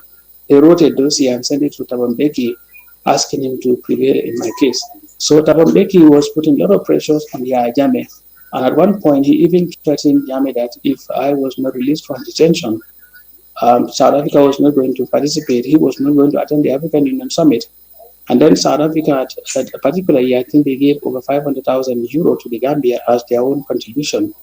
And then South Africa was not going to do this. So now the goal was, okay, let's release this stubborn boy. When we released him, then we waited until African Union Summit is over.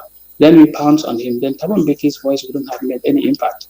So when I received all these 3 information, I said, no, this cannot be a lie. This cannot be. Then I decided quickly, to look for my exit. At that time, my family actually knew I was tortured. They were only seeing my jaw and my hand, but they didn't see the other part of my body. So then I went to my brother who bailed me out. I told him what was at stake. But he wanted to downplay. He told me, no, I don't think it will get to that level. I told him, okay, let me just show you something. I stripped my back on him. He almost fainted. He was telling me, so what happened to you? You didn't tell me you were in trauma. Because 22 days, my family was uncomfortable. My family was not eating properly. So I don't want to put you in further stress. Then at the time also, there were vehicles without number plates. In the middle of the night, they're milling around my compound. And even the day I was that particular night, some security officers came to my home and asked about me. Could we just retract a little bit? You mentioned the African Union Summit. Can you just tell us a little bit about what that was, the African Union Summit, and what it was all about? It was the first time the Gambia was hosting it. I think it was in July 2006. So the Gambia actually, Jammeh wanted to show the whole world that Gambia also can do it. So the absence of South Africa there, Jammeh would have actually defeated the whole purpose. So that's why I think he recanted. Okay, thank you. What subsequently happened after you received these warnings from the different people that you mentioned? Then I quickly, started acting fast, knowing fully that I didn't have time. I have to act fast and leave the.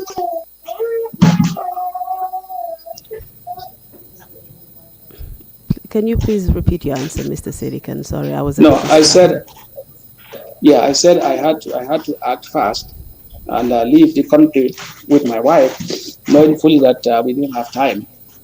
Because we can never predict dictators. We can never predict them. They can prevail on me anytime. And I don't want to be the source of problem for other people as well. Because when I got in trouble, so many people were not comfortable. They didn't live the life they used to live.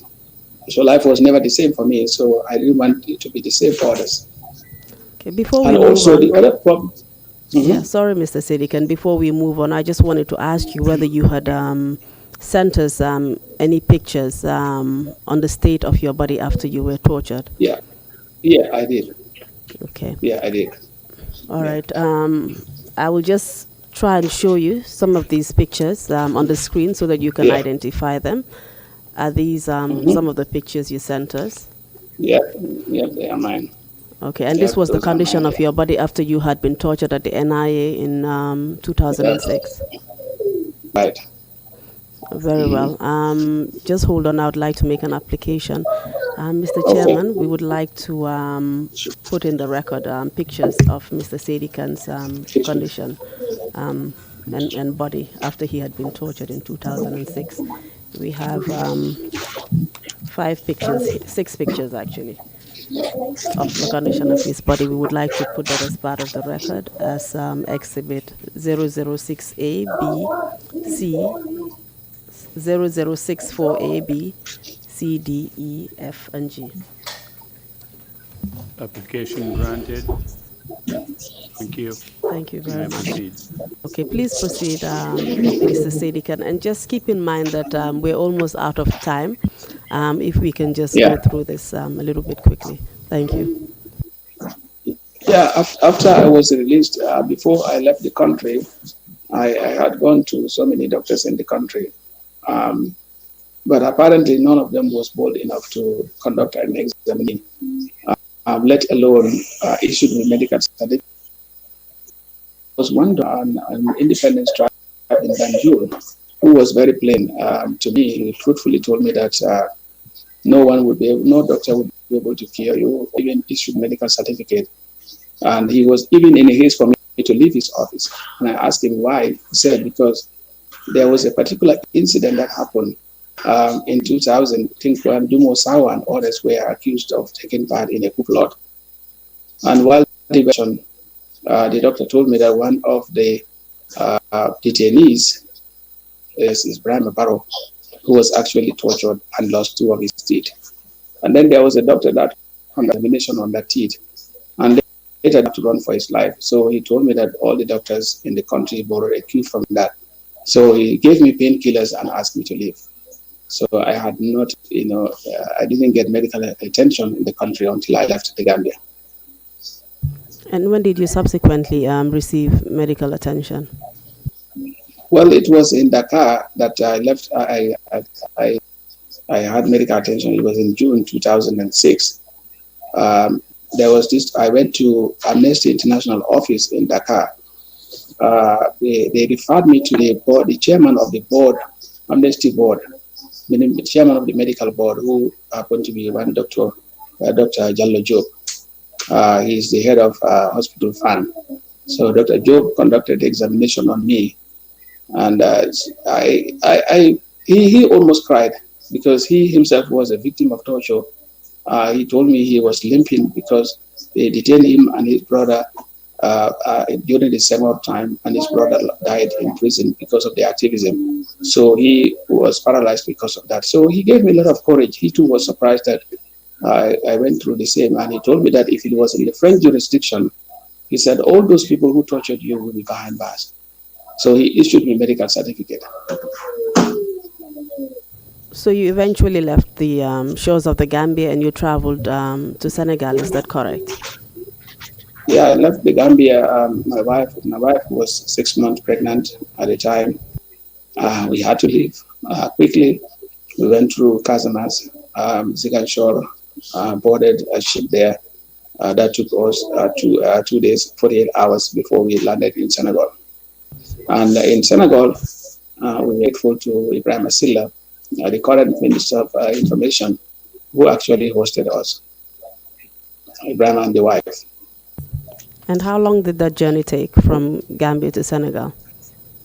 The whole thing from Gambia to Senegal is easy, but from Senegal to Dakar, from Ziganchor, that one was long because Gambia was just crossed the border. Yeah, you just crossed the border and you are in Senegal. But Senegal, from Ziganchor to Dakar was long. I was surprised it took about 48 hours by ship. The land, you couldn't go through Tamba. Tamba is longer. So it took you 48 hours just to get to Dakar from Gambia because of the route that you took? Yeah, yes. Okay, and why did you take that route? I had information that the Bara exit, Jara, Soma, Farafeni, all of them, they laid ambush there. So if I had taken that route, I would have been arrested. I could have lost my life, so I didn't want to go through that. So the dangers I wanted to avoid. And in what condition were you in physically, considering what had happened to you before? It was bad because I could barely even hold my hands. I was only using my left hand because at the time my right hand was not properly healed. It started healing, but I couldn't carry my bag with my right hand. So basically, I was depending on my left hand, and also some people also helped me along the way. Did you eventually arrive in Dakar, and what happened when you did? Yeah, when we arrived in Dakar, I called Ibrahim. He came to receive us at the bus stop. He hosted us for several months, about 6-7 months. Yeah.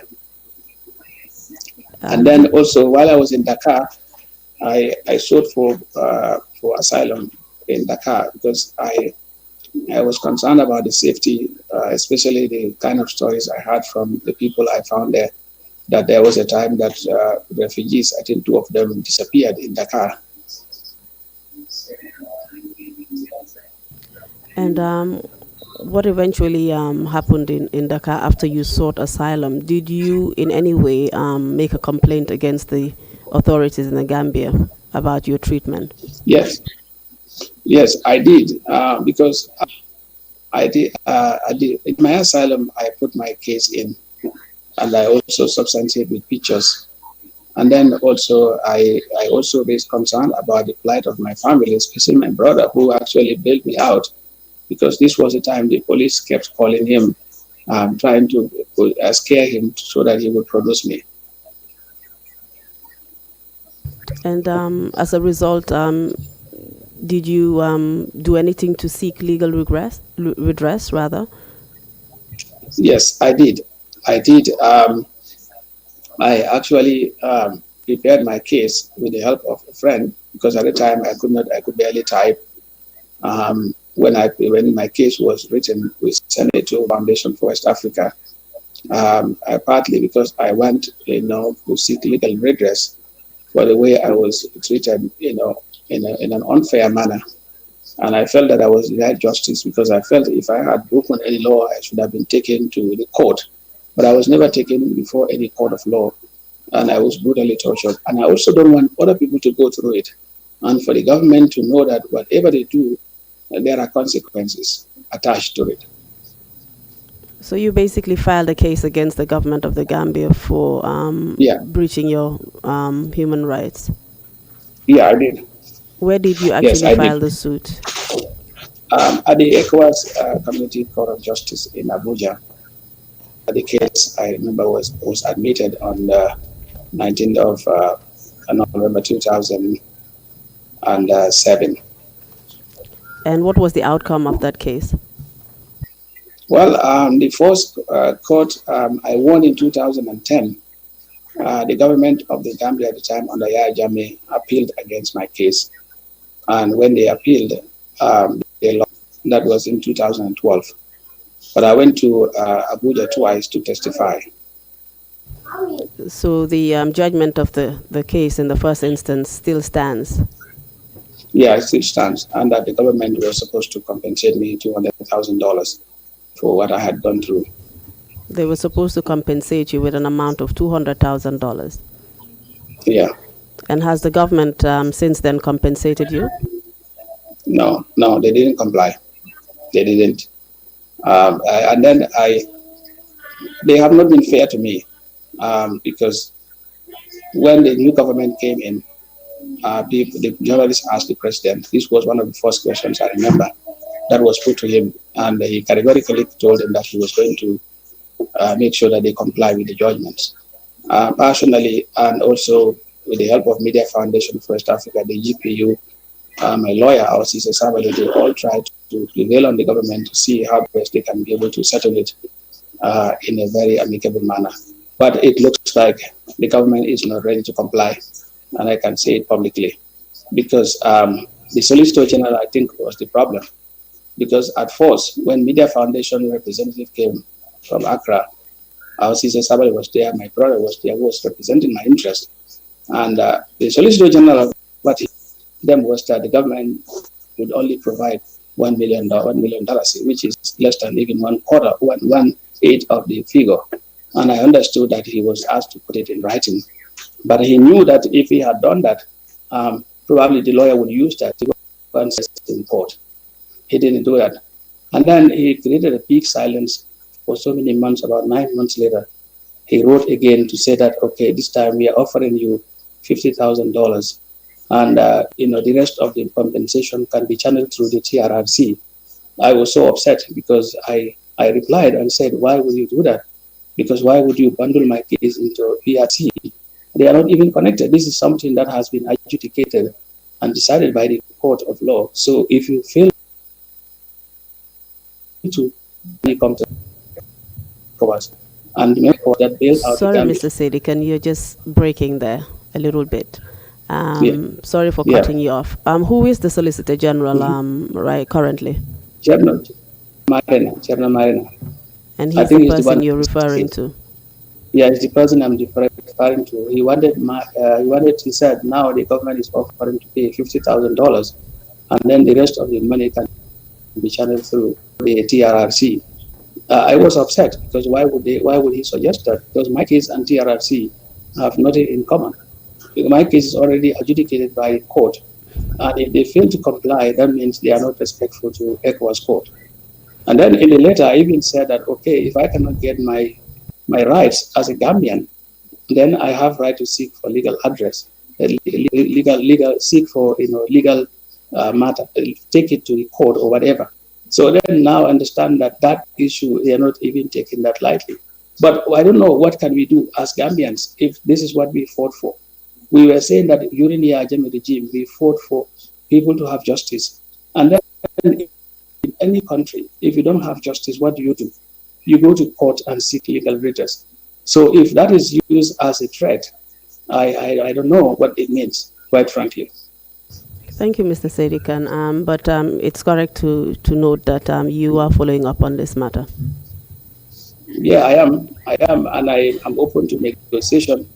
And I made it categorically clear. Why I want to make this point straight is because most that's compensated. I am not. I want to make it categorically clear. I'm not compensated. Very well. Thank you. Mr. Saidykhan, so what has the impact been on your life and on the life of your family? The experiences you've gone through, the illegal detention, the arrest, and ultimately the torture. What impact has that had? The impact on me personally was phenomenal. My health has never been the same, and it will never be the same. I've been in and out of the hospital. I've been to emergency room. The last time I was there was on the 19th of June. I medically I am not doing well. It's this year that I thank God that I started doing very well. But there were years when I would not walk the way I wanted to. I even started school. I could not continue partly because of my medical situation, and also the nightmare, the psychological effect it had on me. It's just that my faith is stronger. Otherwise, I could have gone mad. When I was in Dakar, when Dr. Jallo Job examined me, he told me that what he told me was that if I didn't have a strong body constitution, I would have two things would have happened. I would have been mad. So my family also they enjoyed a lot. Even still now they are scared of all the things that happened. And all the things that I enjoyed, I didn't tell them all because I was scared that if they knew everything, the impact on them. I remember my son, my first son was 8 years old. One day, throughout, I tried to cover my body, especially my back. I didn't want my son to see so that they would be able to so that it would have an impact on them. So one day, mistakenly, my son saw my back. What he told me was really striking. He told me that, "Who did this to you?" And I was frank. I told him, "Well, it was the government of Yahya Jammeh." He told me, if I grow up, I will take a gun and go and kill Yahya Jammeh. Why would he do this to my father? So the kind of pain my kids feel is the same kind of pain other kids also feel. And then also partially I am blind because my left eye, because of torture, cannot see anything, and that's why I'm wearing this lens. So the torture had a significant impact on me. Thank you, Mr. Witness. Before we go to the end of your testimony, I would just like to ask whether you provided us with a copy of the judgment of the ECOWAS court. Yes, I did. Okay, very well. Mr. Chairman, I would like to put into the record the judgment dated the 16th day of December 2010 from the ECOWAS court into the record as Exhibit 0065. Thank you. Thank you. Request granted. Thank you. That is all for the witness. Thank you, Mr. Saidykhan. I will hand you over to the commissioners now for any questions they may have, and then back to you with any final words you may have for the Gambian public. Thank you. You're welcome. Thank you very much, my counsel, and thank you very much, Mr. Saidykhan. Truly sorry that you had to endure so much brutality in the hands of agents of the state. We ask the commissioners if they have any questions they want to pose, and at the end of that, you would make your concluding remarks if you have any. Any request for? No, there isn't. Thank you very much, Mr. Saidykhan. You may now proceed to make your concluding remarks if you have any. Thank you, Mr. Chairman. I feel honored to be given this opportunity to tell my story and to tell Gambians about what actually happened to me. Um, it was very tough. It was difficult. It is a story full of pain, but it's a story that has to be told. And I actually commended the TRRC, the government of the Gambia, for coming up with such an institution that is actually providing healing for people like us. What I can tell Gambians is that as I make this closing remark, I want everyone to realize that we can't relive the past, and that what we have to do is to learn first to forgive, forget although it's difficult, and live forward. In our path to forgiveness, we must not hold grudges against one another. We are all victims. Even those who unleash terror on us, they too are victims because they are not living peace. I think the best way for us to do as Gambians is to help each other heal our wounds. No one gains from committing heinous crimes. And also, we are all in pain. And all we need right now is put our social fabric intact that was destroyed. 22 years was too long.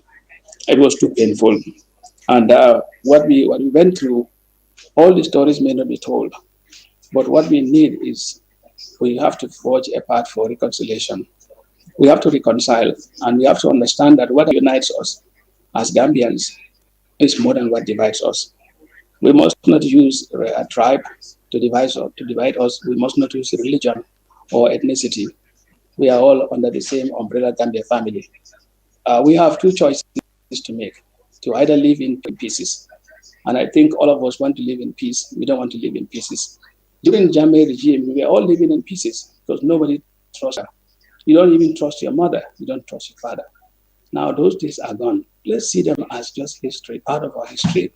And what we need to do as a country, as a society, that emerge from dictatorship is for us to know that democracy, has a lot. All we need is more than democracy. We need deep thinking, which is a necessity in our life. We need to think philosophically and to know that democracy goes beyond politics. Democracy entails everything. And let us understand that our democracy will become meaningless if we sideline justice and human rights. Let us make sure that justice prevail. Justice and human rights should be our guiding principle. And let us understand that our officials who swear to the Quran that they were going to protect our rights, that they were going to serve us, let them understand that any disservice they have done to us, they are doing disservice to God. Because we as human beings, we are the commodity of God. And when it comes to human rights, it is stated in the Quran, God swore that walakari karamna bani Adam. That means I actually honored and dignified human being. So serving humanity is the same as serving God.